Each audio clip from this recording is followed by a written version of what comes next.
So, chapter 12 is going to be, I'm going to make it due Wednesday of next week. So you're going to have lots of time to do it. But it's the reform movements that came out of the Industrial Revolution. And I like doing that before I get to the Industrial Revolution. And so this is a good time to do it. But I like doing it before that because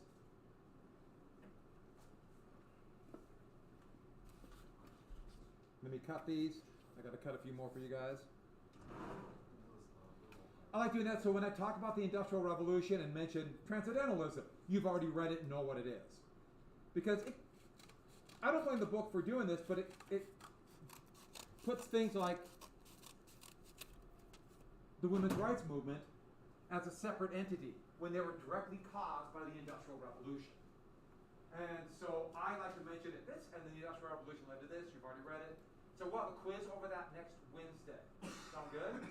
So I'm giving you lots of time, and that's why I have to give you another bookmark. You're welcome. Everyone, please thank me. I can read this on iPad before. Which one do you want? Good one or not? I'm so sorry you gave that one.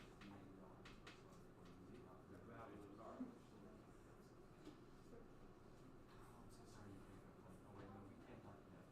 Someone's first one. Next. Nationalism. Jackson. Jacksonian. Jackson and I like that. All right, so we got. Did we get the federalism, the separation of right here? Okay, what is the power that the Supreme Court gave itself to check the constitutionality of laws? What do we call that? Judicial review. Yeah, they just gave themselves this power, which is a pretty remarkable thing. We are this powerful. We have the power. Who creates the court system according to the Constitution? The legislature. Legislate, yeah. Now the executive appoints the judges. Technically, the legislative branch could make a law saying no judicial review, which is actually really funny. Then the Supreme Court could turn around and say, no, we find that unconstitutional. And then the whole thing blows up.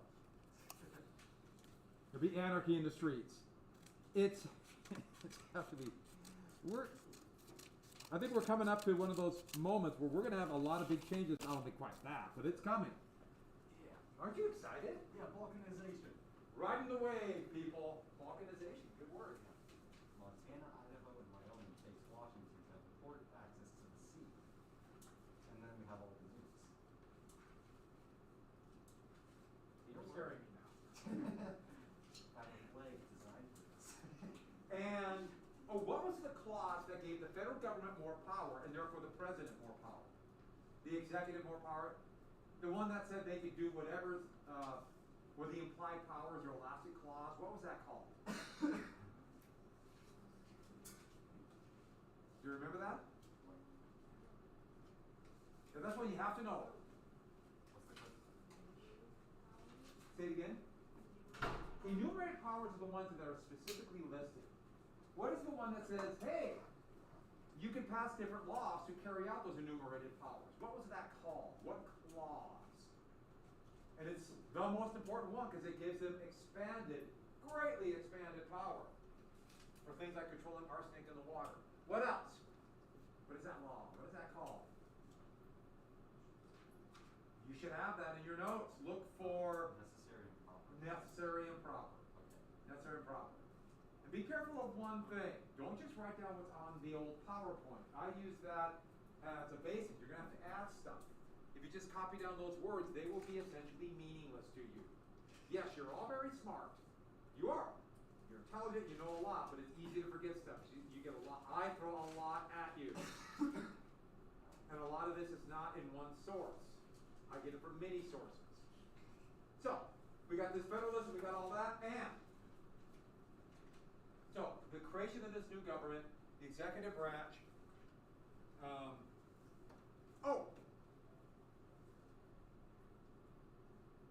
Who confirms appointees to the courts or the federal government? The legislature. Yeah, specifically the Senate, which is is happening right now. There's a confirmation hearing for Trump's appointee to the Supreme Court right at this moment. And it's going to happen. I can't imagine it won't. We got to this. So, how do you amend the Constitution? How do you amend or change it? By the way, I put this up, this very easy to follow chart from it's a really good historical atlas made in Germany and translated. This pretty much sums up the whole government, right? You understand everything now about the U.S. government by following that, right? I mean, just quit right now. I'm still trying to figure out what the little quasi-treble clef means, and yeah, I have no idea what this means. I just think this graph is really funny. So to amend or change the Constitution, they wanted it to be difficult, and it's exceedingly difficult. 2/3 of Congress has to pass a law that's signed by the president, right? And in 3/4 of the states, either state legislatures or a state convention. There's only been one amendment done by state convention to end prohibition. The rest have all been done by state assemblies. And so it requires supermajorities of both to change the Constitution. Yes, it could happen. You could argue it's easier than to change the Articles of Confederation, but it's really hard. In fact, the last time there's been an amendment to the Constitution that has been ratified by all the necessary states, was not in your lifetime, 1993. And ironically, that amendment that was ratified in 1993 was first written by James Madison back in 1791 as part of the original Bill of Rights. Was it ratified then? They ratified it in 1993. There's not been one change to the Constitution since. So it is really difficult to do. And I should add, that is why women are not equal citizens under the Constitution. There was a proposed amendment called the Equal Rights Amendment that basically just said there could be no discrimination based upon sex, literally, that's all it said. And it did not get ratified. Yes? When was the last one? 1993. That one was about payment of Congress. It's actually a pretty meaningless amendment when you come right down to it. But, by the way, Virginia has just ratified the Equal Rights Amendment. And even though it's too late, now there are enough states. But the Senate would never, and the President would never sign it, so it would have to be a different Senate and a different President for women to get equal rights under the Constitution. Montana has equal rights for women under its Constitution. That's in the Constitution of the U.S. of Montana, which was ratified in my lifetime too, 1971. So with that, by the way, we've got this copy. You can reproduce this on. This just cracks me up. I'm still trying to figure out how do you follow this? All right. So what they created was a republic, and here's a painting, obviously a stylized painting from the 19th century, but of the Roman Republic, because that's what it's copying, the republic. And so it's a republic. That means a government is a federal system. Oh, by the way, I should add, every state has to have a Republican form of government. That is in the Constitution. So Montana has that too. You have a governor, we have a separate judicial, even though they're elected, and a state assembly. We have bicameral, House and the Senate. Every state except Nebraska has two. Nebraska has 50. And so with that, so it's a representative system. Now we consider it more of a democratic republic, meaning the people pick the representatives. But the representatives make the laws and interpret the laws and find the judicial meaning of the laws. By the way, as I told you yesterday, or the other day when I said the executive interprets and carries out the laws, I was listening to the news on this morning when I was getting ready to come to work. And they said once again that the Supreme Court interprets the laws. No, they don't interpret the laws. Laws only get to the Supreme Court if there is a what? What has to happen for the Supreme Court to look at a law? A dispute. Yeah, aka a court case. There has to be a court case. They don't look at any laws until that. The president does that. That's why they have so much power. And so, today we call it more of a democratic republic. Not quite. Remember, when I go for president, and when you do it in 4 years, my assumption is we'll still have presidential elections, right? But when I go for president, which I will one in the next couple days, so that I'm gonna have some ballots, I'm not voting for president. I'm voting for whom? The electoral summit. Electorals. I'm gonna vote for president. And heck, people didn't vote for Senate until 1913. Well, first election would have been 1914. And so, in this government, they put as many barriers as possible between the government and the people. I keep saying this, but this was done on purpose. As many barriers as possible. I mean, think about it for a second. The president, the Senate, the courts, all were chosen by other branches of government, aka elites. And their terms. If you don't like your senator is an absolute bum, or the president is a lunatic, or this member of the Supreme Court is insane, which actually happened in the early 1800s. You gotta wait till their term is done. And how long is a term for, let's say, a Supreme Court justice? Forever. They never die. No, it's a lifetime appointment. So terms, you have to wait till the next election. That's part of the reason why nobody in the world followed the US model. They went to a parliament. If the party in power loses favor, like in Britain, for example, they boom, call an election, 6 weeks later, an election. Which I gotta be honest with you, I really would like. Because we're gonna have the election. It might take a while because of all the mail-in ballots. It's actually kind of remarkable what's happening. But yeah, let's hope not. I don't know if I can take it. But as soon as whoever is elected, so it's either going to be President Trump will be re-elected or Vice President Biden will be elected president. As soon as that happens, they'll immediately be talking about who's going to run in 2024. I guarantee it, the campaign will begin right that night. Baron Trump. He's not quite old enough yet, but anyways, have you seen that? That kid is like 6'5" now. Yeah, he's 14. He is tall. He is grown like. Isn't he only like 13? He's 14. 14 is he? Yeah. Yeah, he has grown so. Baron Trump. President Trump, youngest son. Yeah. So, awesome. There's no right to vote in the Constitution. There's no right to vote at all. All they said was voters will pick members of the House. That's it. So states have different rules. And let me be very, very clear about it. There's still no right to vote. You have no right to vote in the United States of America. It does not exist. Now some of you might be saying, wait a second, 18-year-olds can vote. States cannot pass a law to say people above 18 can't vote. But it doesn't mean they have to count your vote. States cannot pass a law that say women can't vote. But that doesn't mean everyone has the right to vote. States cannot pass laws that deprive people to vote because of their race. But it doesn't mean you have a right to vote. So they don't have to count votes. And that is what we call a big hole in a democracy, or a democratic republic, if you don't have to count everyone's vote. And so, yes, we have the concept of a democracy, but there are holes. And that goes from the very start. So, why do this? No radical change. Keep things the same. It would be difficult to change things. For example, to put other people in power. And if it's difficult to put other people in power, who stays in power? The people in power. Yeah, the people who already have it. And so, what do we have? Hey, do you know about the USA? Do you know about the government? Can you tell me about the Constitution? I was going to play a little bit of Schoolhouse Rock. Someone started to play. Once I hit my mouse over on that. I can't play. I'll play Schoolhouse Rock. If the YouTube police get me, come on. I'm right here. I'm not running. The way that all unfolded, just you know what you get, and then the music started playing. I don't say you actually time that and it's about to tell us what you got. Yeah, I wish I could do that. Plan it out. That actually be kind of cool, but it'd be.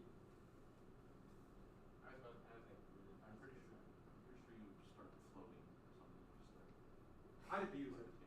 I'd abuse it really fast. I didn't know it at all. So, they talked all the time about government of a better sort. They talked about this all the time.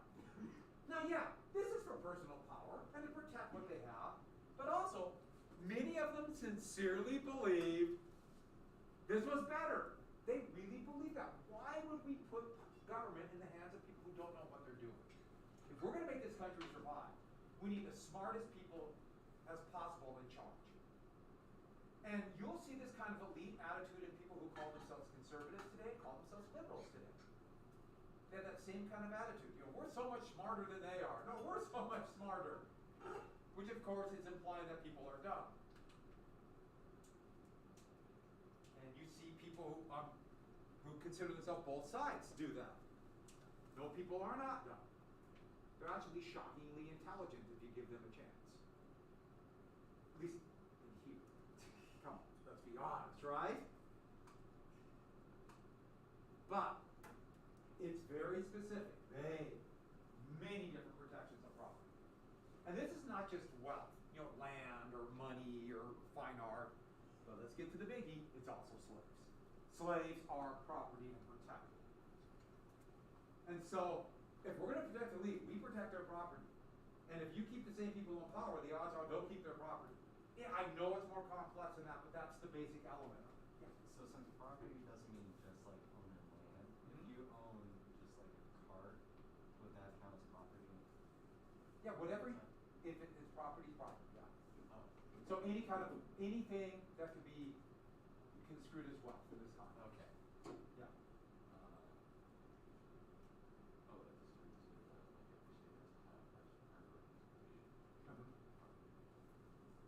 And then, lastly, so if you say, hey, the U.S. is a democracy, people say we're democracy all the time, that would not come about to the 1830s, under the presidency of a very complex man.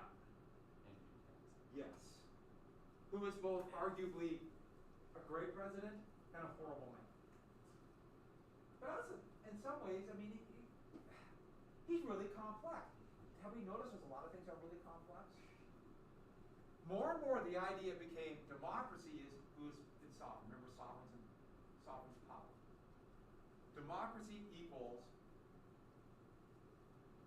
Democracy more and more is going to come about saying that, hey, who's sovereign? And who's sovereign under Andrew Jackson? The people. Okay, his concept of people were white men. But that's more than just elite men. And unfortunately, sometimes it's a gradual stepping stone. Once you get this idea that, yes, we can have all white men with property, what about all men? And then what about all people being sovereign? It's too slow, but it's a gradual case. Our idea of democracy comes from Jackson. But the people are sovereign. The people. And that's a big deal. Jackson deserves some credit and a lot of blame for other things too. And so, the preamble of the Constitution is actually maybe the best part of the Constitution. The rest of it are pretty boring and dry laws. And you've probably seen this part. It's a great thing. I've memorized it. I memorized it when I was like 4. Not just because I'm really cool, which of course, yeah. I love how they start reading people. You gotta know that's really cool. And it really puts this idea that if we're going to make this more perfect union, we have certain responsibilities to our people. Culminating, I think, in many ways with the general welfare of all. And the definition of what is a tranquil society or general welfare or common defense will change as the country grows. I mean, it's a heck of a lot different. The idea of general welfare or domestic tranquility is a lot different today in a country of 330 million than a country then of a few million. And no town's above 20,000 people. And how did I learn this? Because on ABC TV, they decided to help little children as they watch Saturday morning cartoons, which they don't even have Saturday morning cartoons, do they? Do they have Saturday morning cartoons? See, no one knows. When I was a youth growing up, and I'm sure your parents too, that was a big deal to get up on Saturday morning and watch cartoons. It's the only time you could watch them. I learned everything I know from Bugs Bunny. But, they had this thing called Schoolhouse Rock, which you've all now seen in class, right? And this is my favorite one. And this is how I memorized the preamble. I was probably in my 30s. You did that for Instagram too. You can memorize. Hey, do about the USA? Do you know about the government? Can you tell me about the Constitution? Hey, learn about the USA.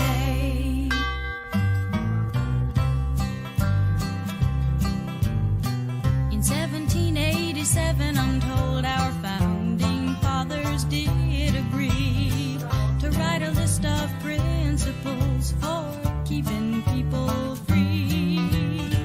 The USA was just starting out a whole brand new country, and so our people spelled it out, the things that we should be.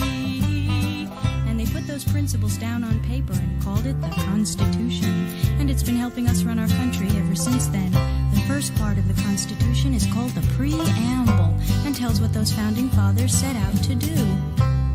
We the people, in order to form a more perfect union, establish justice, ensure domestic tranquility, provide for the common defense, promote the general welfare, and secure the blessings of liberty to ourselves and our posterity, do ordain and establish this Constitution for the United States of America, and establish this Constitution for the United States of America, for the United States of America. Alright, so that's how I learned the preamble to the Constitution. Okay, so let's get to the rap battle. The Constitution wrote their own ratification table. It said 9 states. All we need are 9 states, which is pretty amazing. 9 states. The Articles of Confederation said 13 to ratify it. So, let's go look at the rap battle. There are 13. What is this?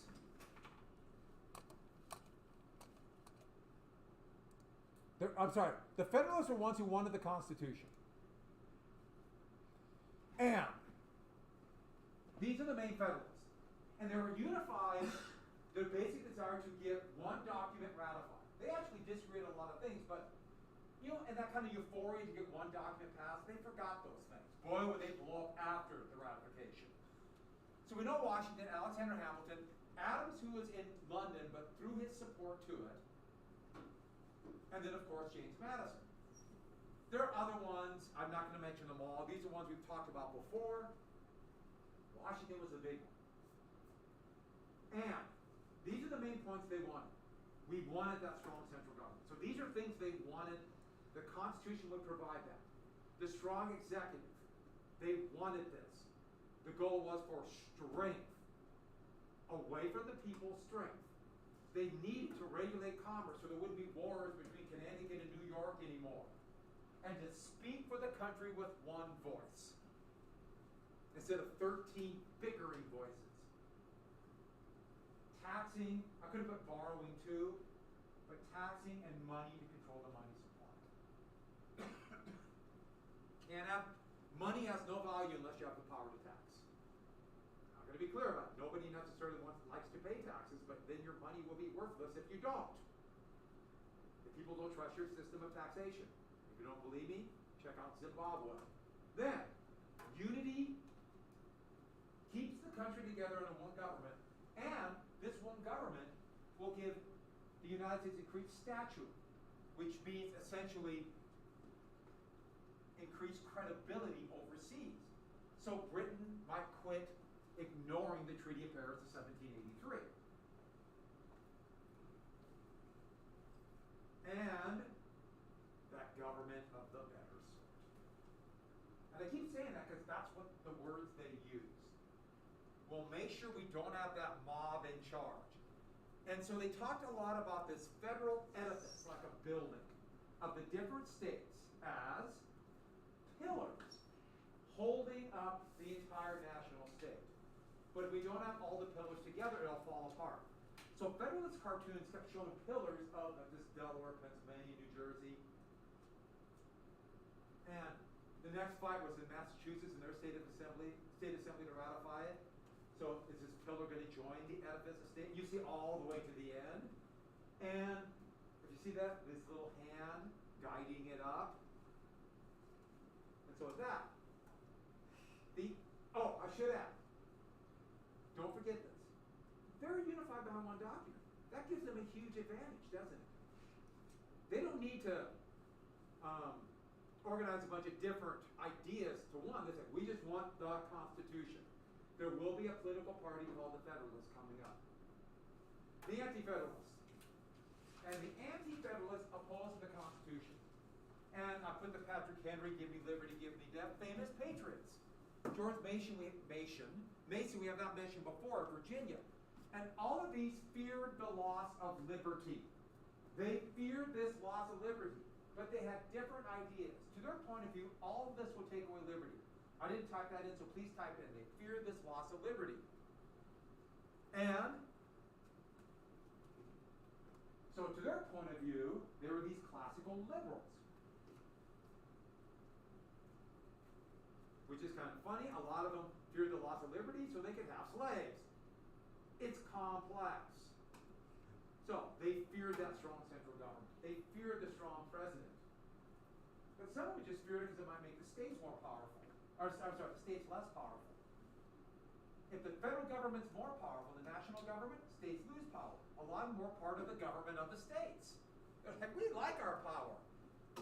So it's complex. They fear rule by the elite. Many of them, especially Mason, was really concerned at what this elite might want. Couldn't they rig the system like Parliament rigged the Tea Act? A monopoly to favor them.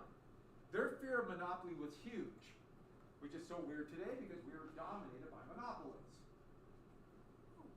Which, actually, there's not a growing fight against monopolies now, but we'll see. Not just the game Monopoly, which, by the way, isn't the game Monopoly horrible when it comes down to it? Like Kind of. It ruins friendships. If you lose, then it's I mean, bad. who's ever played? I mean, it's hard to find. I can remember playing Monopoly. I think 3/4 of them ended in a fist fight. So moving on. Unless you win, yeah, you can lord it over. Okay. They fear this idea that both states and the national government can tax, both tax. And the power to tax is the power to destroy. They can destroy your business by 1,000% tax. And so, but the Constitution is very clear, yes. States can do, they have that power. But this goes back to that fear of British taxation. They want a Bill of Rights. Madison said, hey, it's implied that you have rights. But they want it listed down, these rights. And George Mason, but also a name we haven't mentioned, from Paris, Thomas Jefferson. Jefferson straddled the fence on everything. He was one of those guys, he never really could pin the guy down. But Jefferson was instinctively opposed to this because of the rights. Okay, the N is gone, but I think you know it. S-O-N, that's how you spell Jefferson. But Jefferson opposed it for this reason. But I think you might see the problem here. Some just wanted states more power. Some fear this, some fear this. They have all kinds of different reasons to fear it. The Anti-Federalists are all over the place. And then one that was especially important in one region of the country, militias. It was not clear if states controlled militia. It said the federal government, Congress, will arm the militia. That implied Congress controls and therefore take it away from the states. And they feared states might not have control of militias. Militias, and this was a big fight about standing armies anyways, but militias were incredibly important in the South because of the fear of what? Slavery. Overriding fear. That's all they talked about was slave rebellion. And states have to have control of their militia to put down slave rebellion. They feared if the federal government controlled militias, which is is implied in the Constitution. Madison said, no way, but it's implied. That important slave code, having a strong militia, would be taken away, weakening the entire system of slavery. Slavery cannot function unless there is a militia, armed forces to brutally put down slave rebellions. And there's few things more awful than a slave rebellion. There's no prisoners taken. This terrified places. So, with that, get this ratified. The Federalist Papers will be written. And the Federalist Papers, we read one, but there were 3 states that were needed to ratify the Constitution. Yes, I know I said 9, but if they had all these smaller states, they didn't care too much. The 3 states that mattered were the 3 biggest and most populous at that time. New York, Pennsylvania, and Virginia. Pennsylvania ratified it right away. Virginia ratified, and I did not type this down, but put this like an asterisk or something. Virginia ratified when Madison finally sent a letter to Jefferson promising a Bill of Rights. Madison said, I'll write a Bill of Rights, okay? Of course, he tried to do it in such a way that would not take away power from the federal government. That's why it's so weirdly written. Hey, Bill of Rights, wow. And now it's all New York. They need New York. And so the Federalist Papers are going to be propaganda for New York. And it's going to be written technically secretly, but everybody knew who wrote it. Madison, the New Yorker Alexander Hamilton, and also another prominent Federalist, John Jay. John Jay would become the first Chief Justice of the Supreme Court. Madison and Hamilton wrote most. And they both agreed very much, these two, a strong central government with power to print money and pay back debts, aka our bonds. Their disagreements will blow up a year after the Constitution was written. And so, let's talk about one very quickly, and I'll finish this up tomorrow. Federalist number 10, the one you read, the one I collected. Oh, by the way, if anybody turned in that extra credit with your Federalist number 10, I might have missed it. And so if I didn't give you the points, let me know. Now check. I might have given you the points. I think I caught some of them. But it might have been on the PDF. Let me get this last part there. So this is the Federalist. And you like this? I don't know what this is. No idea. FOE. And then constructed. Here's my favorite. Deserves. You notice the F-looking thing, and then it asks in the same word. Is that the mistake or is that meant to be? Remember, I showed you, didn't I showed you before how they would make S's look like F's? Yeah. I don't know why. That would start going away in the 18th or the 19th century, and then totally go away with typewriters. That's coming in about 60 years. And this is still pre-dictionary. Noah Webster's about 17 years away from this time. But, what's a faction? What's a faction? Federalist number 10, which you read, you had to write down, you had to go and say, what is the big causes of faction? What's a faction? In this context, he's talking about factions within government. Exactly. A faction is a political party. So make sure you got that down if you're not sure. He's talking about political parties as being evil. Why are political parties bad? He lays it out pretty clear. And for anybody who answered one of the causes of factions and wrote down, I put down a few things from the part I gave you. If you just put down the latent cause of faction are thus sown in the nature of man, that's a good way to get no points. And some of you did that on that question. Because that's, I mean, we can all copy the first word of a paragraph. In fact, all of you can. You're very good at copying like that. But only yahoos copy. And you're not yahoos. But, faction. He lays out a couple reasons why. Religion, what kind of government. He was scared about religious parties. They're all terrified. Remember I mentioned those religious wars. Also, different leaders. You know what I mean by that? You know, like the man of the horse, follow a king. But this is the one we have to get down in your notes. The last thing for today. Can everyone read that?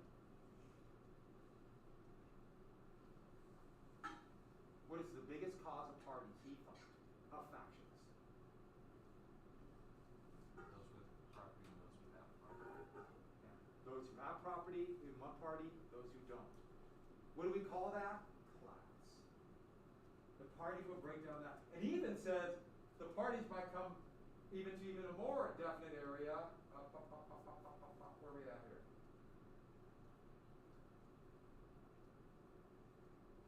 Creditors and debtors. Remember I mentioned them before? But he says there'll be a party of those with property and a party without property. Which party will be bigger? The wealthy, elite, or those who don't have property?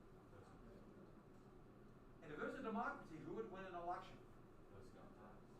And who has money and property? Those that lots. Madison. Could that be self-interest? Because what might happen, these people might say, you've rigged the system against us. We're going to take something. By the way, did that ever happen? Do we have parties based upon class? Never happened. Never really happened. Little bits, the Democratic Party would be the party of working people, you could argue, from maybe the 1930s, or the 1830s, and then 1930s to the 1970s. Certainly not now. All right. So, Yeah. who was the third person with Madison and Hamilton? John Jay. Oh, okay. Thank you. He'd be the first Chief Justice, so I guess I mentioned that. All right. I will see all of you.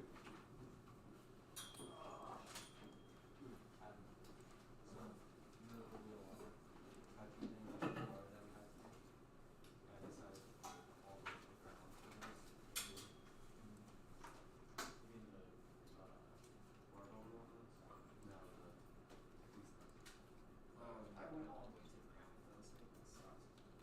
Not one person in our class, I'm pretty sure did mine. I did that right to me. Well, I don't think you would finish this week.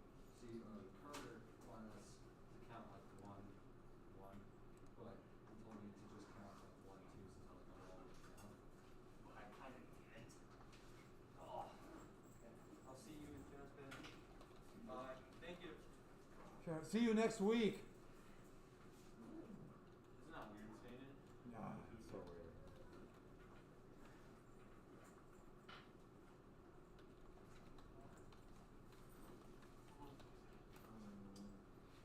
Oh yeah. I was just trying to fix my grade. Oh.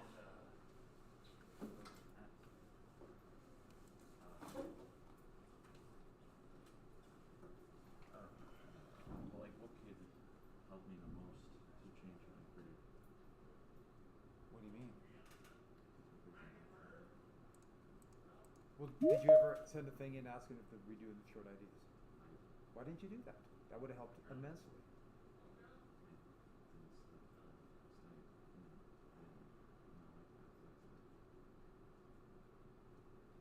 But I gave you the opportunity to redo short IDs where you could have done that, and I said the class, and that was your chance. But now you have time. Well, you said, what can I do now? So now you have time?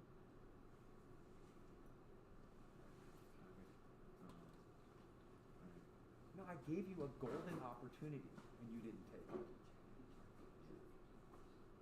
And I said it when you were there and sitting there. I put it out on TV, and you didn't take that. And then you want me to come up with something else for you to do after I already gave you a chance.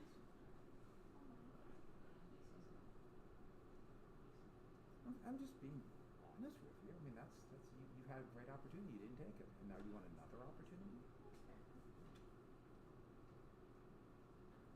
Why didn't you take that chance? No, that's not an answer. Because you're asking now for it. How is today different than yesterday? Now, hey, if I give you a chance, take it. And don't come later then and beg for another chance. I gave you a chance, a huge chance, to go back and redo those short IDs. And if you didn't have time yesterday, then how can you have time today?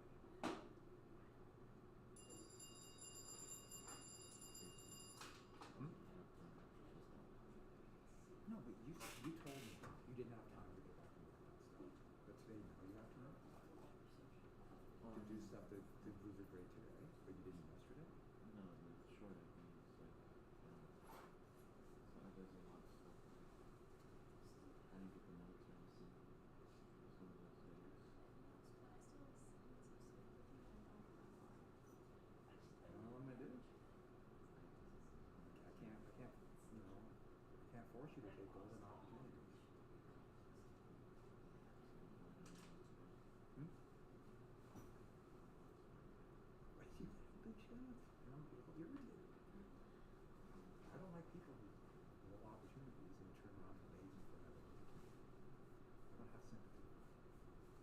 And then to say I didn't have enough time to do the work. Now all of a sudden I have.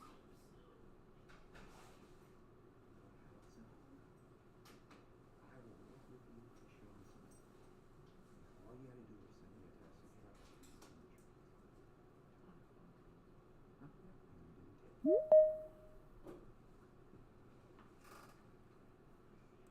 So I don't know what I'm gonna do. If you send me a note on Teams and ask for me and say I will do my best on some of these short ideas, maybe I'll give you a few of the points. That's what you're gonna get.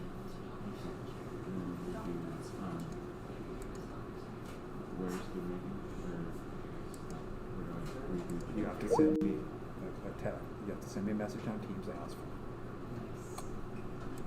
What? On Teams. You have to send me a note on chat on Teams so I have it so I can find it and send it to you. Hmm?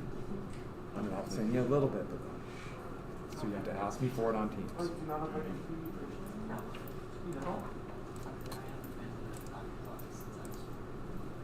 Even for like shots and stuff.